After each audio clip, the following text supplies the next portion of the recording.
Bonjour à tous, c'est Christophe pour NFX 3D Printer. Alors on se retrouve pour une petite vidéo de présentation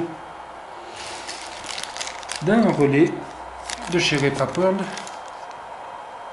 Donc ce relais en fait c'est tout simple.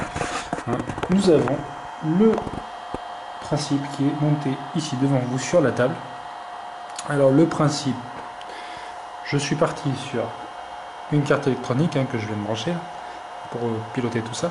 Alors ma Megatronic V2 reliée à l'écran LCD, les sondes de température. Alors j'ai été obligé de brancher une sonde d'extrudeur pour pouvoir démarrer la carte, parce que sinon si vous en branchez qu'une, il y a un rapport d'erreur qui s'affiche et vous ne pouvez pas piloter la carte. Donc il faut minimum de sondes. Donc il y a la sonde qui part au plateau chauffant. Le plateau chauffant, c'est tout simplement du silicone autocollant avec sa piste électronique qui fait office de résistance, tout simplement, comme dans un grille-pain ou un micro-ondes ou autre chose. Enfin, même pas micro-ondes, mais lave-vaisselle. C'est une piste conductrice qui sert à faire un court-circuit pour tout simplement chauffer. C'est le principe de l'inductance d'énergie. Vous avez l'énergie qui va tourner et qui va faire un effet de chaleur. Donc là je l'ai collé sur une plaque d'aluminium que j'ai coupée à la dimension, 30 cm par 30 cm. Là vous voyez qu'il y a plusieurs petits trous sur ma plaque, tout simplement parce que c'était une plaque qui était déjà un petit peu trouée. Mais au final ça m'a servi, parce qu'il y a un des trous qui m'a servi à glisser ma sonde, tout simplement pour être au plus proche de la plaque de verre qui sera posée dessous, qui sera posée dessus là, parce que ça sera dans ce sens là, qui sera fixé tout simplement sur le même principe que sur les MK2, avec des petites pincettes. Alors, qu'est-ce qui va se passer? Alors, le relais qui est ici est relié de telle façon. Ici, vous voyez que la carte électronique, il y a l'arrivée qui est ici. Ça, c'est l'énergie qui vient de l'alimentation pour elle, car elle a besoin de son cours. La prise qui servait à la base pour le plateau chauffant, c'est-à-dire que d'ici, ça partait direct au plateau chauffant. Cette énergie-là, en fait, va maintenant servir à venir indiquer au relais de rentrer en commutation. C'est-à-dire qu'en fait, cette énergie-là sert juste à piloter l'interrupteur qui est à l'intérieur du relais. C'est un petit clic-clic. Dès qu'il reçoit de l'énergie, il se colle. Ça fait un champ magnétique, ça se colle. Ça fonctionne de cette façon-là. L'énergie de l'alimentation va venir ici. L'énergie part de l'alimentation, de la prise 12 volts de l'alimentation qui vient directement ici. Et donc l'énergie va circuler, va passer au travers du fusible et de tout le système qui est ici, passer via le relais, et elle va partir donc directement dans le plateau chauffant. Qu'est-ce qui va se passer?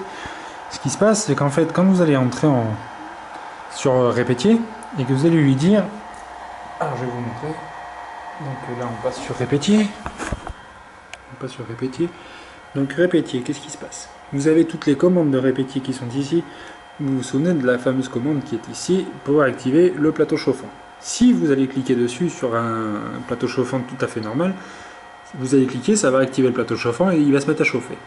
Maintenant qu'on a un relais, quand vous allez cliquer ici, ce qui va se passer en fait, quand on revient sur la carte de commande, je vais cliquer dessus et vous allez voir ce qui va se passer. J'ai cliqué, le relais s'est mis en fonction dès que la diode s'est allumée ici, c'est-à-dire que les 12 volts ont été envoyés et lui il a pris ça comme un signal. Ce signal a commuté l'interrupteur, et l'énergie maintenant qui vient de l'alimentation circule de l'alimentation vers le plateau chauffant en direct. C'est-à-dire que cette énergie maintenant, vous voyez que ça se met à chauffer. Vous voyez que ça se chauffe en temps réel. Donc vous voyez que pour un plateau de 30 par 30, atteindre déjà les 50 degrés, c'est vraiment très facile.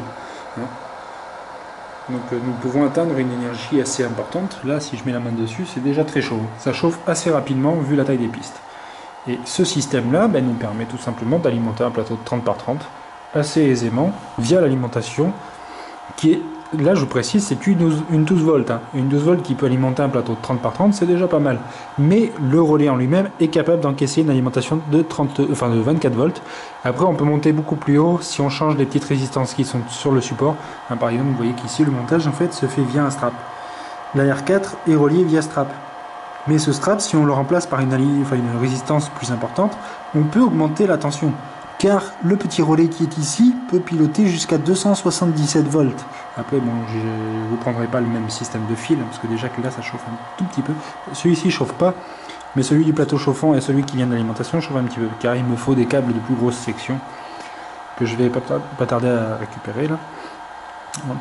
Parce que je les ai déjà utilisés pour les autres imprimantes, donc du coup il faut que j'en récupère d'autres. C'est des câbles qui résistent à 300 volts, les autres que je récupère, donc sont plus efficaces et ils font pas 0,65 comme ceux-là, là ils font, ou même 0,75 je crois. Les autres font 1 mm², donc c'est vraiment du câble intéressant. Donc vous voyez que l'alimentation est toujours en train de tourner, mais ici le MOSFET qui servait à la base pour alimenter le plateau chauffant est froid. Pourquoi? Pareil, parce qu'il n'y a pas d'alimentation qui est sollicitée d'ici. Et vous voyez également que normalement l'alimentation qui est ici devrait être connectée pour apporter l'ampérage au plateau chauffant, alors que là nous n'en avons pas besoin. C'est l'alimentation qui fournit. Et vu que c'est une alimentation ventilée, elle ne chauffe pas. Hein. Ça fournit assez d'énergie. Là on est déjà à 80 degrés presque. Par contre il fait assez frais dans l'appartement. Donc là vous voyez les 80 degrés montent très très bien. Hein. Je sais pas combien de temps que ça fait que je filme là, mais en quelques minutes nous avons déjà atteint les 80 degrés. Hein. C'est déjà pas mal sur un plateau de cette taille et je peux vous dire que c'est déjà très chaud. Avec de la laque, sur un plateau chauffant comme celui-ci, 100 degrés ça colle. L'objet ne se décollera même pas sur un plateau de cette taille avec de la laque et 100 degrés. Même à 90 degrés, en général les objets qui se décollent avec la laque commencent à se décoller quand la température descend en dessous des 79-80 degrés. Là ça commencerait à se décoller. Les 84 degrés, là vous voyez que ça continue à monter, on peut franchement être assez content du système et j'adore ce principe. Ce qui va se passer c'est que en fait, je vais créer un coffrage complet. Hein. Les prochaines imprimantes que je pense monter moi-même, parce que je vais arrêter de vendre des kits hein, pour l'instant, parce que j'étais assez dégoûté de ce que je proposais au final et puis qui plaisait pas à des gens parce qu'ils n'avaient pas compris le principe. Donc maintenant ce que je vais faire c'est que je vais fabriquer des imprimantes pour moi, pour le plaisir, et j'en vendrai de temps en temps, mais pas comme je faisais actuellement quoi. C'est-à-dire que je vais les revendre en tant que particulier pour me faire plaisir, c'est-à-dire que j'en vendrai une de temps en temps et pas en activité, parce que de toute façon j'ai trouvé un CDD. Donc mon activité se porte très bien maintenant, enfin ma vie se porte très bien. Oui, on va franchir les 100 degrés, là, pour les 90 degrés, là. On est déjà pas mal. Bon, après la plaque elle va être assez chaude là, ça va être pas mal déjà. Là, on pourrait monter beaucoup plus haut, vous voyez que c'est 90 degrés déjà alors qu'on a filmé. Là sur un MK2 avec l'alimentation qui viendrait du MOSFET ici, je serais même pas encore à 80 degrés avec la température qu'il fait dans l'appart. Parce que là il fait assez frais aujourd'hui, il y a du vent dehors. Donc voilà, vous voyez le relais il tourne toujours. Et là c'est très très froid, hein. Franchement vous pouvez mettre le doigt dessus, ça reste rien. Même le fusible, je m'attendais, il est un tout petit peu chaud mais vraiment tout petit peu. Donc après l'alimentation ne chauffe pas, on est déjà à 93 degrés. Donc comme je disais, je vais créer un coffrage complet. Il y aura écran, carte électronique avec son petit relais de pilotage. Enfin je vais faire tout un système avec les câbles vraiment optimisés. Ça sera un boîtier, une caisse en bois en attendant pour mes futures machines. Mais je vais créer une machine entièrement cubique, c'est-à-dire un cube complet avec du profilé d'aluminium, sur le même principe que la XLBot, sauf qu'au lieu que ce soit une XLBot, eh bien, ce sera ma nouvelle machine qui sera personnalisée à ma façon, qui sera fermée en profilé d'aluminium, et je vais faire un coffrage en plexiglas avec de la peinture. Ça va être un truc vraiment très beau. Et cette machine-là vous permettra de voir toutes les évolutions que je compte apporter. Puisque maintenant les évolutions je vais les partager, mais je les vendrai pas tout de suite parce que j'ai envie de toute façon de profiter de mon plaisir de mon imprimante 3D. Et voilà. Donc là vous pouvez voir que là nous sommes arrivés à 100 degrés. Presque. Il nous reste 2 degrés avant d'arriver à 100 là. Si je continue, je pense qu'on peut largement monter au-dessus des 100 degrés. Là, je mets presque plus la main dessus. Bon, 100 degrés, il y en a qui vont me dire que je suis fou de mettre la main dessus, mais bon, j'ai l'habitude. Quand vous mettez le doigt sur l'extrudeur, là par contre, ouais, là vous le sentez. Mais 100 degrés, vous pouvez tâter comme ça, mais après je vous conseille de ne pas rester dessus, sinon ça va piquer un peu. Mais on voit bien que la température, franchement, le plateau de 30, la température est très chaude ici, très chaude là, enfin, elle est très chaude, elle est vraiment chaude partout, ce qui veut dire que la plaque d'alu elle est entièrement chaude. Je vais essayer de la décaler un tout petit peu pour voir dessous la plaque d'alu, parce qu'elle est en dessous. Dans la plaque d'alu, elle, vous y mettez pas les doigts. Là, j'y mets un petit peu d'eau parce qu'il y a du caton, ça fait que le caton il est un petit peu plus frais. Mais en dessous la plaque d'alu, je vous garantis que vous y mettez pas les doigts. Et là, je suis déjà à 100 degrés. Alors, maintenant, pour arrêter le plateau chauffant, exactement la même technique que le reste. Là, vous allez voir que si je descends la température de répétier, c'est-à-dire que je ne veux pas que répétier monte jusqu'à 110, mais si je veux que répétier descende à 99 degrés, voilà. Je lui envoie la commande, qu'est-ce qu'il fait? Ben, répétier, il a arrêté le signal, parce qu'il sait qu'il est à 99 degrés, enfin, et qu'il est obligé de descendre à 99, le relais s'est arrêté, et le plateau, ben, il va se repositionner à 99. Voilà. Maintenant, il faut qu'il reste jusqu'à 90. Dès qu'il repasse à 98, tac, commutation, et on se remet en chauffe. Par contre, le temps que maintenant il récupère la chaleur, bon, c'est le même principe qu'à MK2. Bon, vous entendrez juste le clic-clic à chaque fois. Mais bon, moi je trouve que c'est assez intéressant parce que vous voyez qu'au final ça repart assez vite à 99 là. Là, vous voyez, une dizaine de secondes, on est reparti à 2 degrés de plus qu'on avait besoin. Là, il va recommuter à 0. Là, il a laissé dépasser les 100 exprès. Tac, on recommute à 0. On va redescendre ça. Bon, ça va cliquer de temps en temps, mais au final, je trouve que c'est vraiment très intéressant. Là, on redescend à 98, tac, on recommute. Voilà.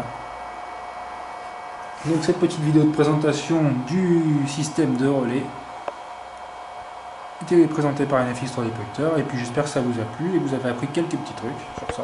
Donc, enfin, ça vous a donné envie de tester un petit peu le système. Moi j'adore, tout simplement. Maintenant c'est adopté pour moi aussi. Mon imprimante fonctionnera exclusivement avec ce système de relais et non plus via la carte électronique, parce qu'au final, là, ça ne chauffe pas. La carte électronique reste froide. Ça permet de ventiler exclusivement les stepsticks et le reste de la carte ne chauffe pas au final. Il y aura juste le MOSFET de l'extrudeur qui va chauffer un tout petit peu, mais ça fera beaucoup moins de chaleur parce qu'au final c'est le plateau chauffant qui sollicite le plus d'énergie. Voilà. Donc vous voyez le système, ça fonctionne très très bien. Là on va repartir à 99. Vue globale pour vous montrer. Voilà, 99 sont atteints. Commutation 0 sur le relais. Voilà. On redescend, ainsi de suite. Là, ça s'est stabilisé, voilà, ça repart. Et voilà. À bientôt pour de nouvelles vidéos sur ma chaîne YouTube. Et comme vous avez entendu, pour l'instant, j'arrête de faire des ventes parce que tout simplement, j'ai envie de profiter un petit peu de ma passion. Parce que si je fais que des ventes, au final, mon imprimante me sert à imprimer que des kits. Et au final, j'ai plus du tout de temps de me reposer, de faire autre chose, parce que maintenant que j'ai mon CDD, j'aimerais bien profiter un petit peu de tout ça.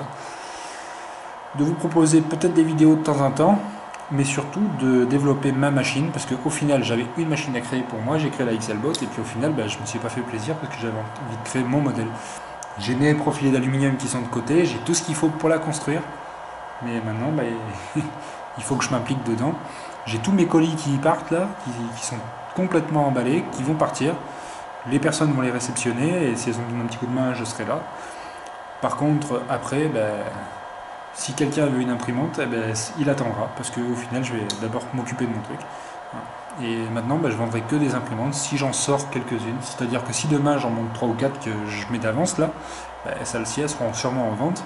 Mais maintenant, je ne ferai plus à la commande. C'est-à-dire que je vendrai que ce que j'ai et pas.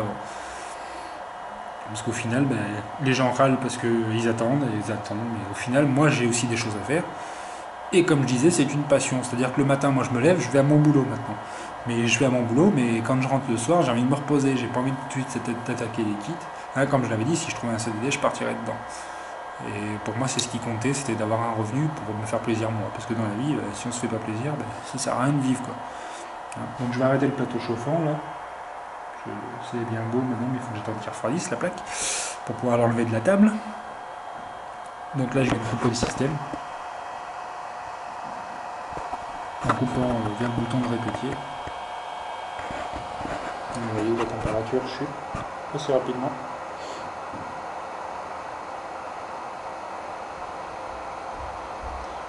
Au final, ça permet d'avoir une surface d'impression beaucoup plus grande. Ce qui veut dire que si on imprime que essentiellement sur le milieu, la chaleur qui est autour là ne fera pas descendre des chocs thermiques trop rapidement. Contrairement à un petit plateau qui serait plus petit, l'objet serait juste au bord. Ce qui veut dire que s'il y a du froid juste autour, là, la chambre à chaleur ne sera pas excessive. Et je trouve qu'au final, un plateau plus grand, ça peut être intéressant. Surtout avec une machine entièrement fermée, ce qui va être prévu bientôt là. Et ce qui va me permettre de faire ceci, vous voyez, surtout que le plateau ne bougera pas, il sera stable. il sera stabilisé, ce sera le plateau, en fait le plateau va descendre et monter comme ceci, mais il ne bougera pas, ce sera l'axe X et Y qui vont bouger, comme dans une réplicateur ou autre chose, hein, c'est-à-dire que c'est le moteur avec l'extrudeur qui va bouger. Le plateau ne bougera pas, il fera que descendre et monter. Au final, ça évitera d'esquinter les fils, parce que les fils de plateau chauffant ont tendance à se plier à force de faire des allers-retours et ça les esquinte. Et au final, on a des problèmes de son ou des problèmes de fils qui alimentent plus et ça déconne à force.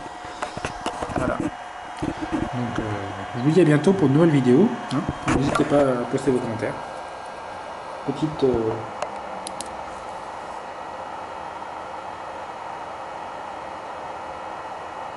visu. Donc là, ce que je vais faire, c'est que voilà. Petite pub. À bientôt pour de nouvelles vidéos. Salut.